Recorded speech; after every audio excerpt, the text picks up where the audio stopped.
Hi everyone. Today we're going to look a little bit further at queuing systems. We're going to spend some more time with the results that we got in the last lecture and see if we can kind of understand them maybe a bit better. And then we're going to start a new system. It's still a relatively simple one, except it's got more than one server. It's going to have a bunch of servers, but it's going to have the capacity equal to the number of servers. And so we'll see what that amounts to. We'll finish off with a sort of a discussion of a relatively well-known aspect of that problem, which is the probability of losing a customer. All right, let's get started.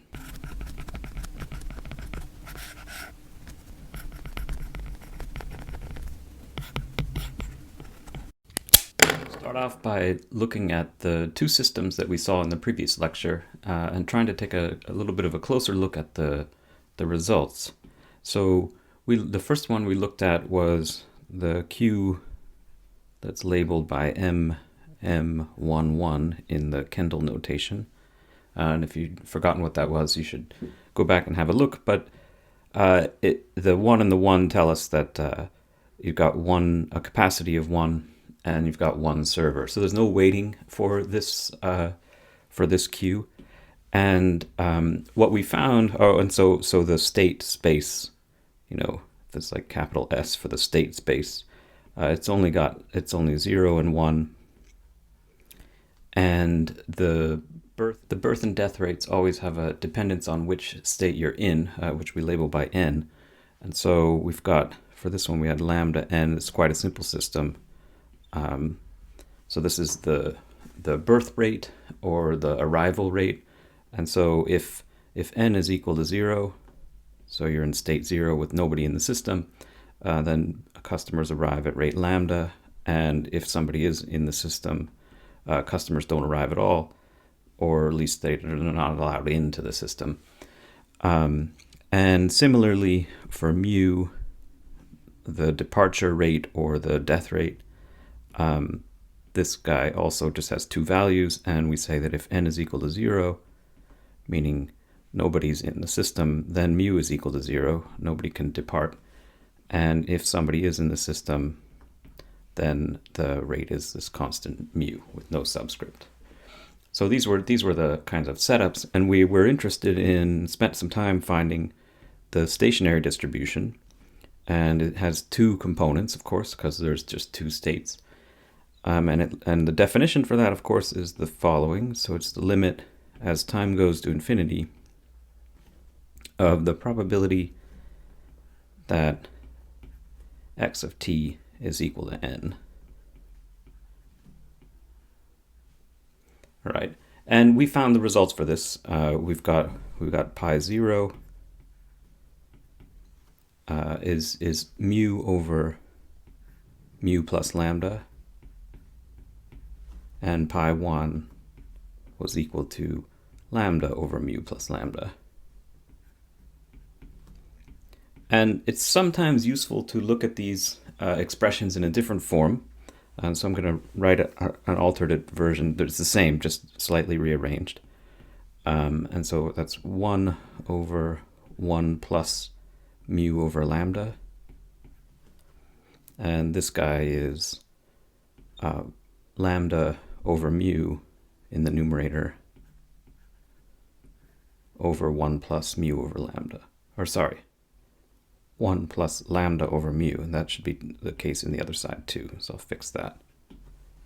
The idea here is to think of sometimes it's interesting mainly just to think of the ratio lambda over mu. We'll see in the other system that we looked at that ratio was pretty important.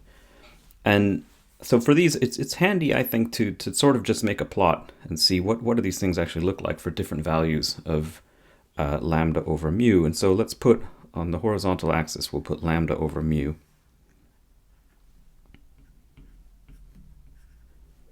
And we're going to look at values ranging from, starting at 0 and then going up as high as we might be interested in.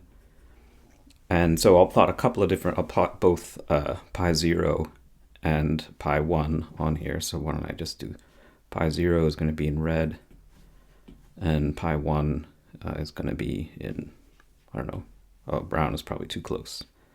Let's say this sort of dark green color. Okay, so pi 0, if you think of the limit that lambda over mu goes to 0, right, then it's probably easiest to, or maybe not think in terms of the ratio, but maybe look over at this version here. And so if lambda over mu goes to 0, that means that lambda goes to 0, in which case pi 0 goes to 1. And so that one starts off over here at 1. And the other one, where am I? Dark green. Pi 1 starts off at, when lambda is 0, it starts off at 0. Both of them are the same. Both of them are a half at lambda over mu equaling 1. So let's put a half on the measure here, and 1 up here. And so they both of these curves kind of either rise or fall and then meet up here. Something like that. It's a pretty imperfect sketch, but and something like that. And so they meet there at this place where they're both 1. Oh, sorry, they're both at 1/2 at that place. So when the birth rate and the death rate are the same, or the arrival rate and the departure rate are the same, you have an equal likelihood of being in either state, the state of a customer being present or not. So that's the case when the rates are exactly the same, and it makes sense that as the ratio of the rate goes to 0, meaning that the arrival rate is plummeting, that you're much more likely to be in state 0, where no one is present, and that is the case when the birth rate or the arrival rate drops to 0. You get a probability of 1 for being in the state where no one is present. And as you rise, as you increase that ratio and make the arrival rate higher, then the green curve should kind of grow and approach 1. And that is what happens. And the red curve should drop. It's not meant to wiggle like that. And go to 0. So this goes to 0. And the top one goes to 1. And I guess I should label these. So this guy is pi 1. And the red one is pi 0. All right, so this is the sort of behavior of this particular system. It's a relatively simple system. It's about as simple a system as you can make. But we can understand the results. Sometimes I feel like it's easier to understand the results when you make a plot like this. All right, let's do a similar kind of revisit or rehash of the other system that we saw, and that was MM1. So it's the same, except that the capacity of the system is infinite. So you still have just one server here. And the states, so the state space looks like this. In this case, you can have, since there's infinite capacity, this goes up to any number here. And so there's also then an arbitrary number in principle of arrival and departure rates. But we had set it up like this. So we said lambda n is equal to lambda, and mu sub n. So people can always arrive in this case. There's no setup where they can't arrive. And mu sub n, there is a setup where they can't depart, and that's if n is equal to 0, because there's nobody there. And so that's 0. And otherwise, we say it's a constant. All right, so that was our setup for this guy. And for this queue, we found that you only get equilibrium if the departure rate is greater than the arrival rate. And so we found only have equilibrium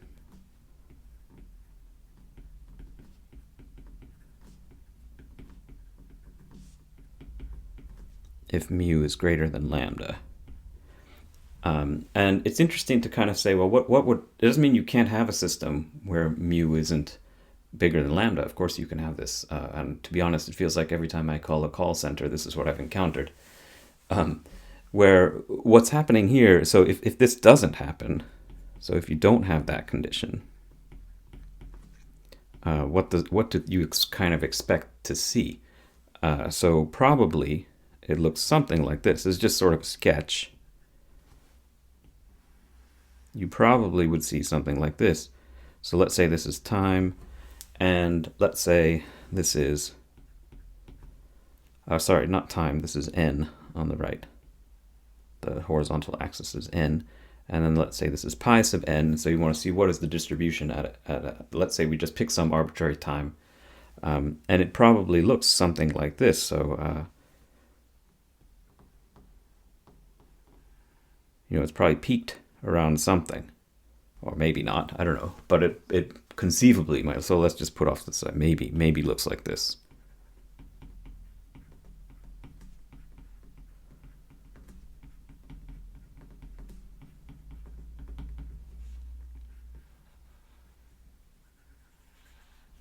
And over time, what happens is more and more people are arriving, more and more customers are arriving, and they're not getting service. And so this capacity, the capacity allows more and more arrivals. And so what happens is that the state of the system drifts towards higher and higher n.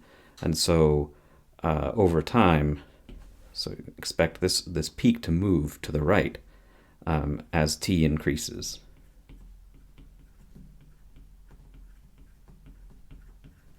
Right, so in other words, you'd expect to see something like this. I can kind of simulate it here. Right, that thing should just sort of drift and eventually just go away. Or well, not go away, but like blow up. And so that's what happens here. So I expect this system to blow up. Never settling down. In fact, I shouldn't be saying pi sub n here, right?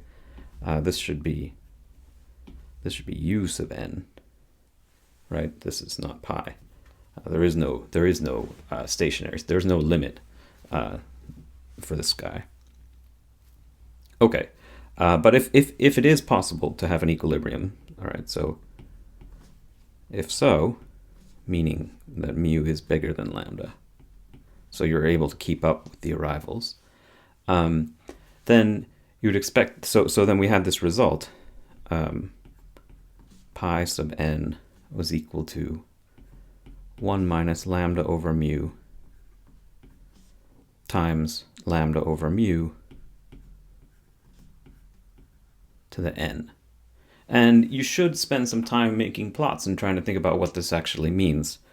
So make plots to explore.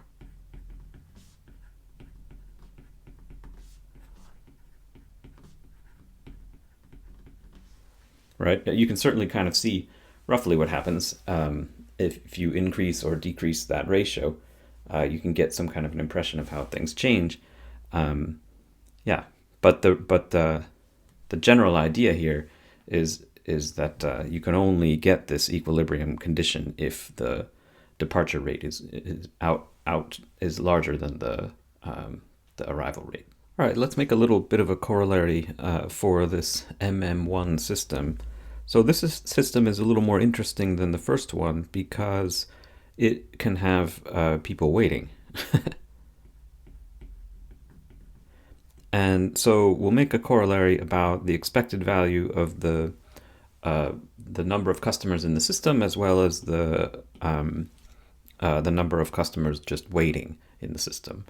Right, so this is the statement here. So and then we'll prove this. So for the MM1 system, or the MM1 queue, with as long as and we're only interested in the situation where it actually has a stationary distribution. So with mu greater than lambda,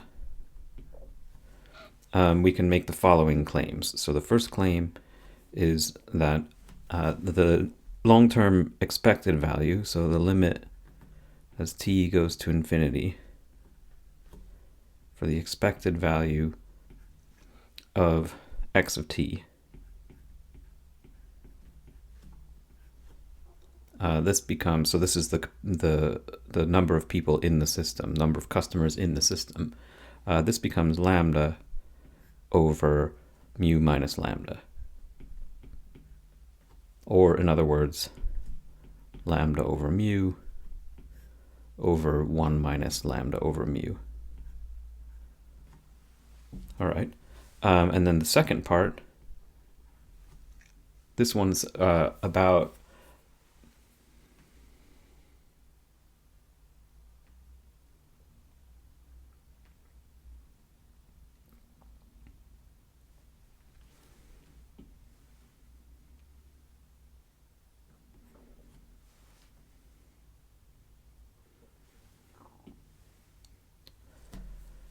so this is the expected number of customers in the system.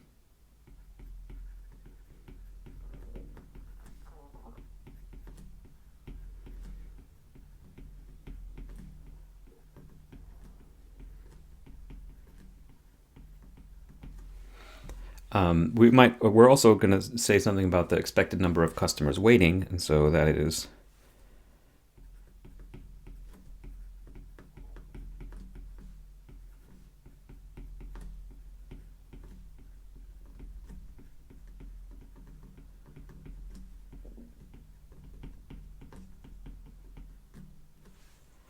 it's going to be the following. So we'll make the number of customers waiting y.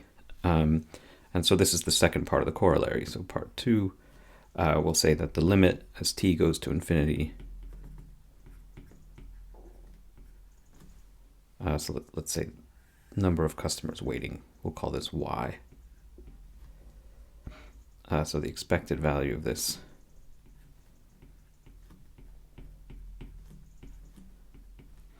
is equal to, I better give myself a little bit more space here.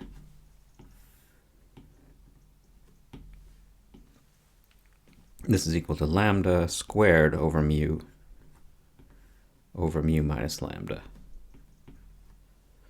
Or, if you wish, lambda over mu squared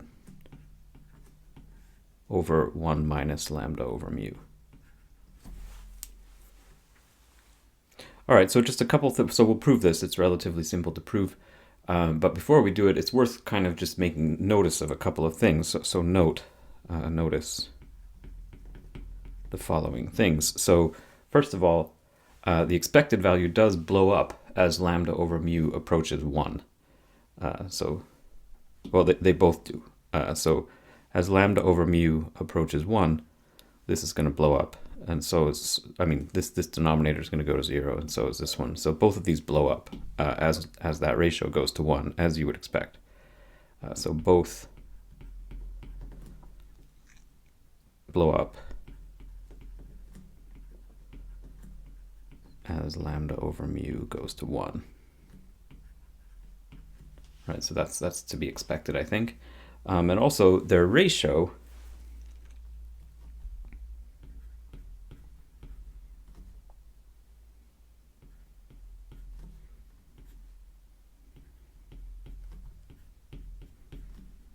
this thing is actually just equal to the ratio lambda over mu. And so, of course, this just goes to 1 as lambda over mu goes to 1. All right, so as lambda over mu goes to 1, the number of people in the system is going to blow up, as we expect, and they're all going to be waiting, basically. All right, we can do the proof, which we'll also do in 2 parts. So proof.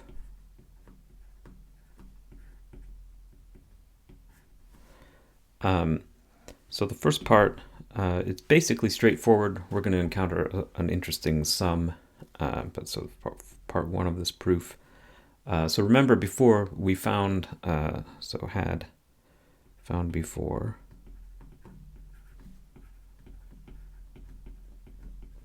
the limiting distribution pi sub n is equal to 1 minus lambda over mu times lambda over mu to the n. And remember, this thing has the form, this guy over here, we call this was pi 0. And this thing, we would call this R sub n. That's the notation we used when developing this from the birth and death process chapter, right? And this is equal to the probability that x of t is equal to n after a long time, so as time goes to infinity.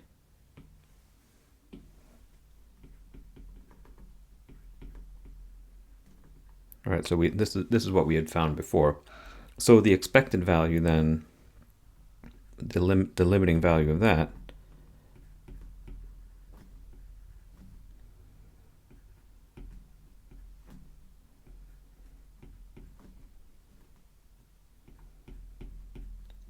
we can get entirely from this stationary distribution, because each of those is the probability, each pi sub n is the probability of being in state n, and so we can just construct that in the usual way, where, so you have a sum n equals 0 to infinity, and then the value of your thing you're interested in, which is the number of the state, times the probability of having that value, and so times pi sub n. And so here, that's 1 minus, oh, and I'm going to introduce, let's introduce the ratio. We'll use little r. That's going to be lambda over mu. Okay. And so then what we have is 1 minus r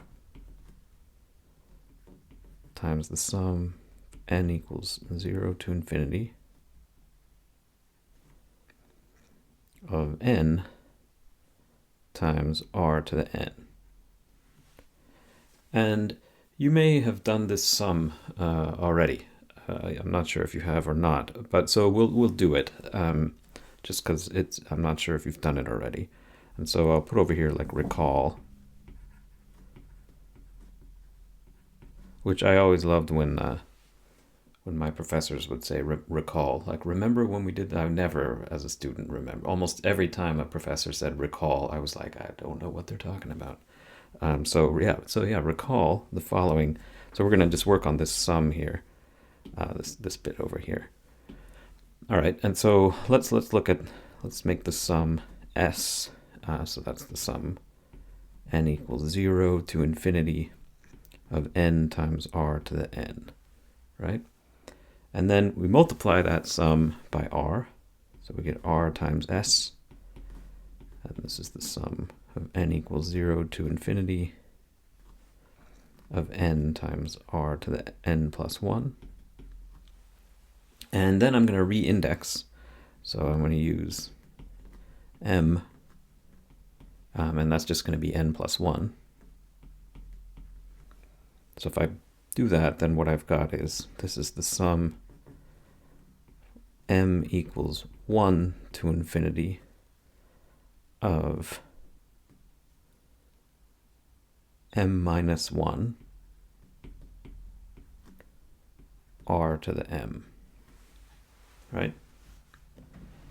And now I'll get, so some sort of magic will happen here. So now what I've got is the first term is the sum m equals 1 to infinity of m r to the m, and then the second term minus the sum of m equals 1 to infinity of r to the m. Right, now that second term should be familiar, right? That's the same as, that's a geometric series, right? So I'll just put the result here. So this is r, over 1 minus r. It's the geometric series extended to infinite terms. And then the first one, if you think about it, so this looks sort of like the sum that we started with, except that we're missing the n equals 0 term. But that's okay, because m equals 0, actually that term is 0. So we could just as well write this way. It doesn't change anything. And so what we have then is the original sum that we were interested in. Right, so we got this kind of usual trick, common trick that you do with sums. You make the sum kind of reproduce itself and then solve for the sum. And so this is then r minus 1 times s is equal to minus r over 1 minus r. Or in other words, s, the sum that we were after to begin with, this is r over 1 minus r squared. Okay, so that's the way you do this sum. So where does that fit with us? So we were most of the way there. We just had to deal with the sum right here. Okay, so let's copy the thing we're interested in.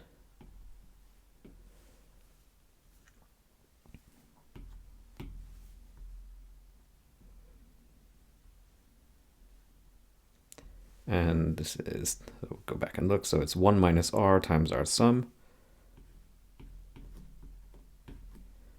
And that's then r over 1 minus r squared. And so this is equal to r over 1 minus r. And if you want to, so then you could put back in the things that the definition of r. So that's lambda over mu over 1 minus lambda over mu. All right, so that's part 1. Now we'll look at part 2. So part 2 is to find the expected value of the number of waiting customers. So y is equal to the number waiting.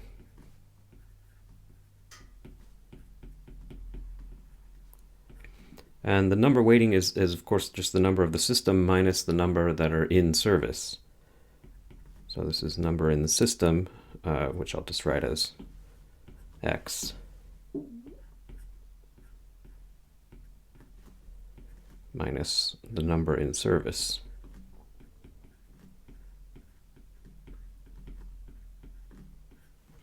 And the number in service, you might think, well, isn't it always just 1? But it doesn't have to be 1. Right? It could be 0. So let's put this. So we'll write out the expected value here.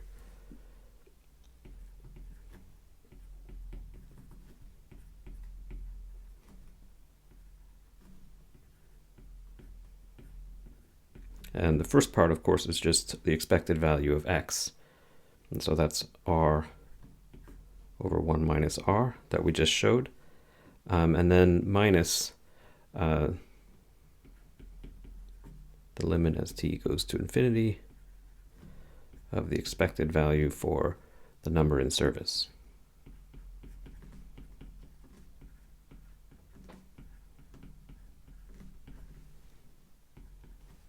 Okay, and so that's just equal to, so we'll leave this is the same, 1 minus r, but the expected value for the number of customers in service looks like this, right? So it's, there's only 2 possible states, right? Oh, well, sorry, there's not only 2 possible states for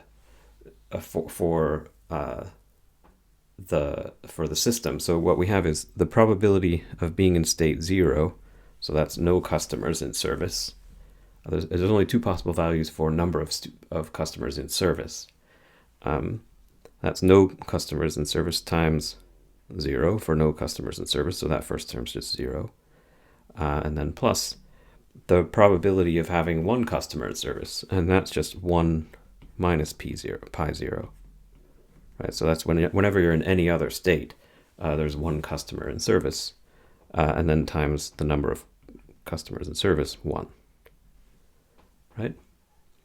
Okay, and then remember, since pi 0 is equal to 1 minus r, then this term here is really simple, and so what we get is, let's steal this again.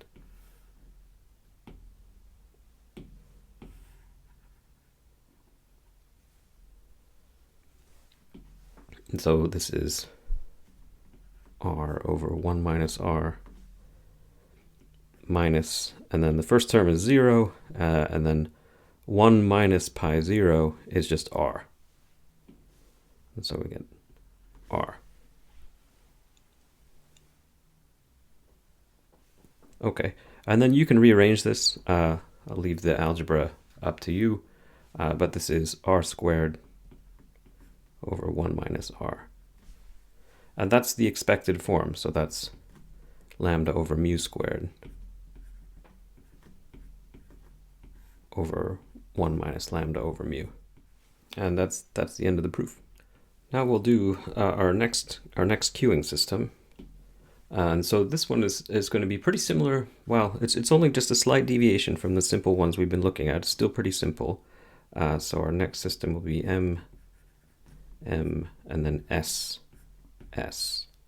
And so it's got a capacity of S, and the number of servers is also S. And so once again, there's no weighting. So this is also a queue. And so let's just remind you what these different things mean. So the first M means that this is a Poisson process, or the arrivals are Poisson process.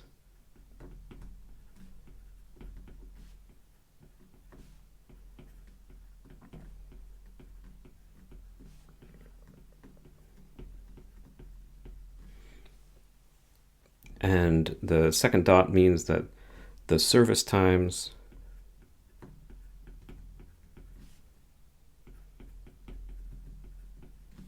are IID exponentially distributed. And we'll just say mu with it for its parameter mu. And then there's S servers, and the capacity is S.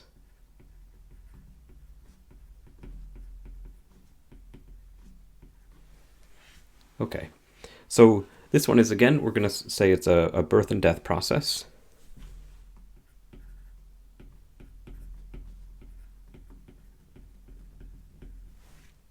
But the rates, as always, the rates can depend on what state you're in, n.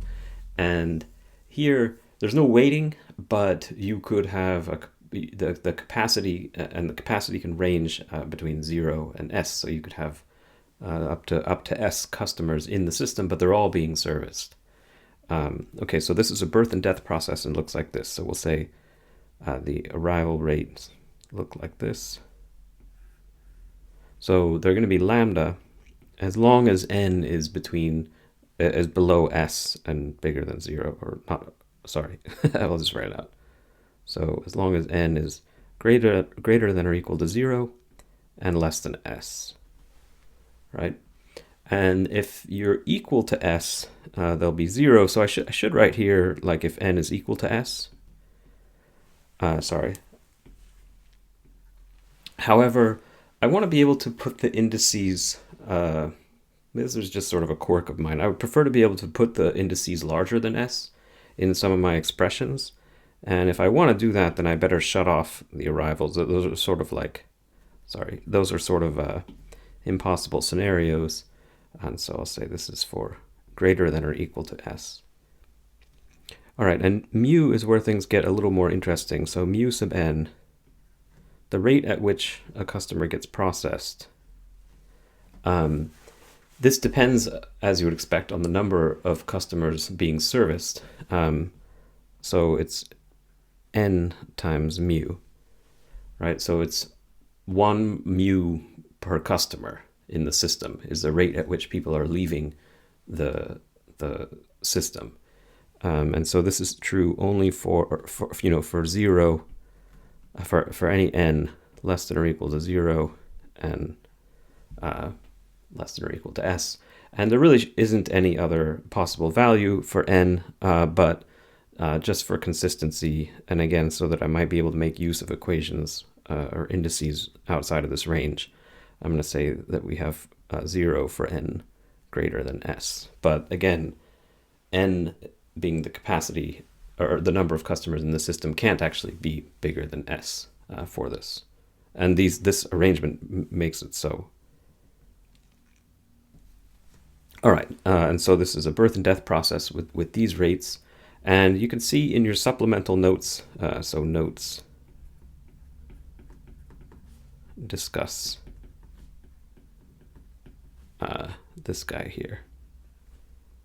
So if you want to see more of a discussion, you can see there, or justification. You can see in your supplemental notes. And then, like in the usual math way, we're just going to proclaim the answer, and then we'll prove it. So we'll write it as a proposition. All right. So for the MMSSQ,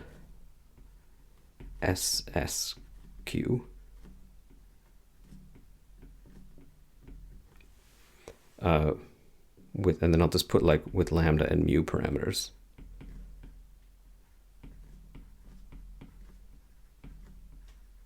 Where that means you should look at the discussion above to see what exactly I mean by that. The limiting distribution looks like this. So the limit as t goes to infinity for the probability that x of t is equal to n, also famously called pi sub n by us. It looks like this. So I'm going to use the same, so I'm going to use this ratio. So for r equaling lambda over mu, I use that again. And so we have r to the n over n factorial, and then divided by a sum. And the sum is, we'll use an index of j. So we'll say j equals 0 up to s, and then r to the j over j factorial. All right, and that's for n is, so again, we're using this definition of r, but also, of course, for n is between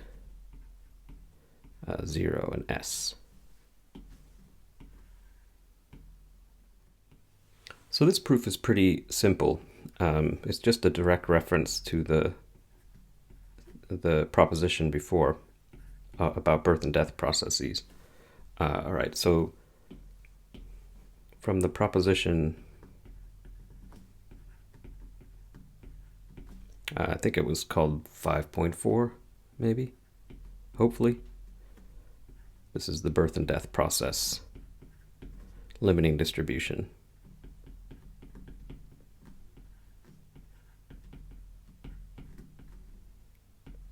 Expression that we worked out before. So pi 0, so there's two types of terms. There's pi 0, which has the form 1 plus, and then this sum, n equals 1 to infinity of r sub n, all to the minus 1. And this is some instance where this is why I might want to put n bigger than s in this expression, but it won't matter. And r sub n has this form. It looks like this. So it's lambda n minus 2. Sorry.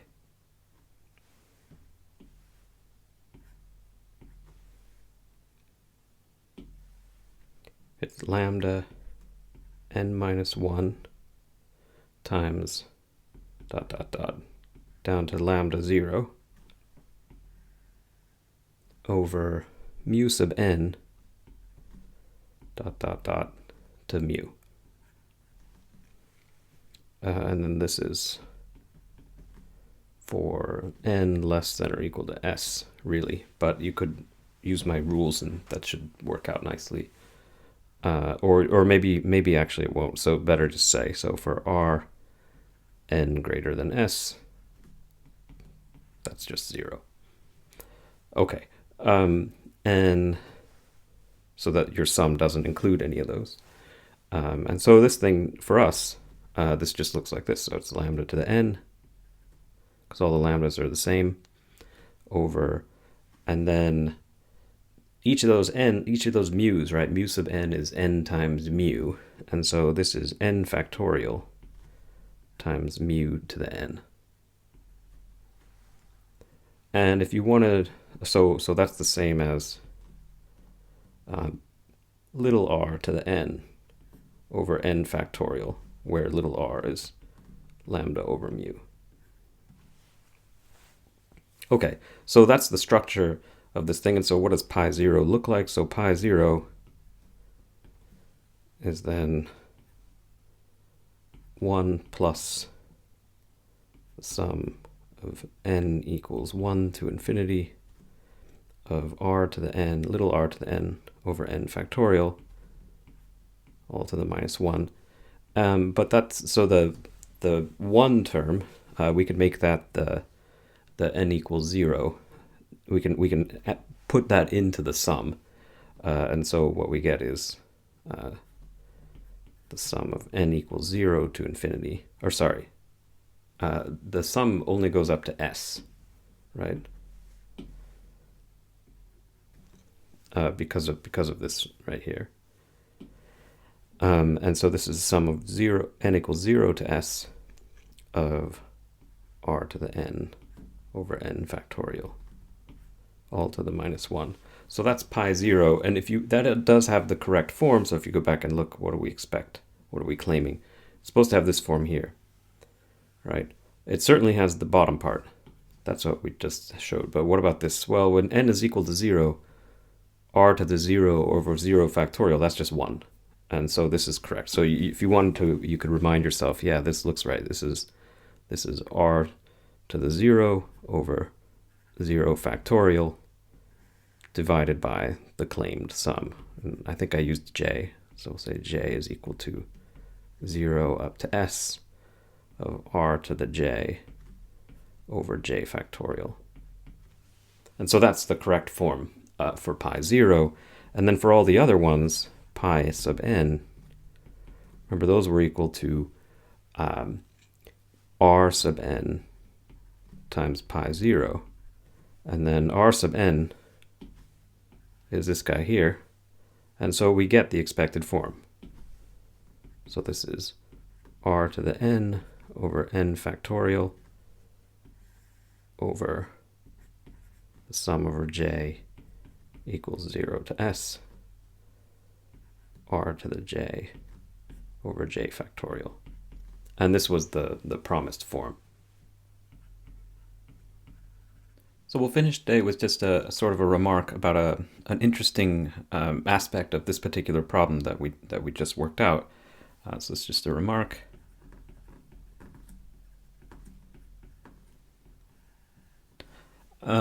Sometimes people focus just on pi sub s for this system, right? So the reason for this is, so this is the limiting probability that all the servers are busy.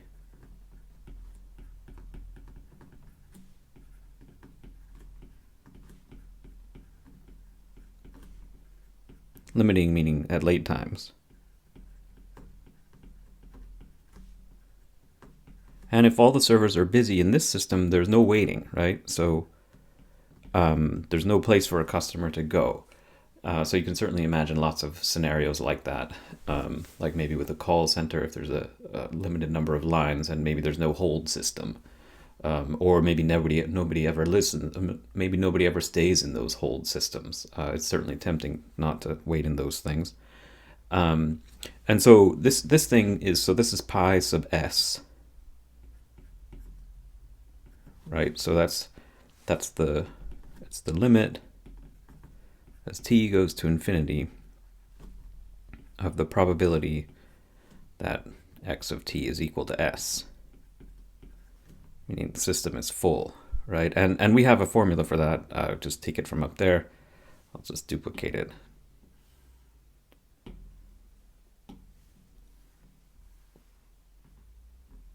It's just here, and then we just make n equal to s. And so, right, so that's the formula there. And we could make a plot of it and look at it, but the reason that this is interesting, or I don't know, maybe it's kind of more interesting if you phrase it in this way. So you say this is a long-term probability, so limit as t goes to infinity, of the probability of losing a customer, or probability that a customer is lost. Maybe somebody who you could have had as a customer, but you lost because they didn't want to wait on hold, or you lost because they couldn't get into the store, or I don't know, different languages for different constructions here.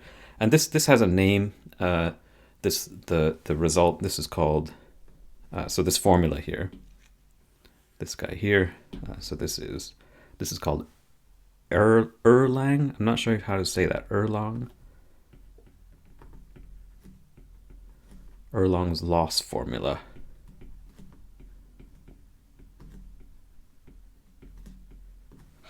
And we could make a sketch of it, of how it looks, right? So let's make a sketch like this as a function of that ratio r, little r, right? So, or let's look at the log of little r, how this thing looks on a log scale. And so this is pi sub n. And it's limited, of course, between 0 and 1. It's a probability. And it goes up to 1 when that ratio approaches 1. And so this looks something like this, roughly speaking. And as you increase s, that curve sort of becomes sharper. And so increasing s results in something kind of more like this. So let's just draw it on there. Right, so this happens for increasing s. These sort of steepen that little ridge. Okay, I hope you all enjoyed that. I hope you feel like you got a little bit more of a feeling for the meaning of the results from these queuing systems, and maybe even a sort of a practical understanding of how to understand whether or not you would lose customers. All right, I'll see you next time.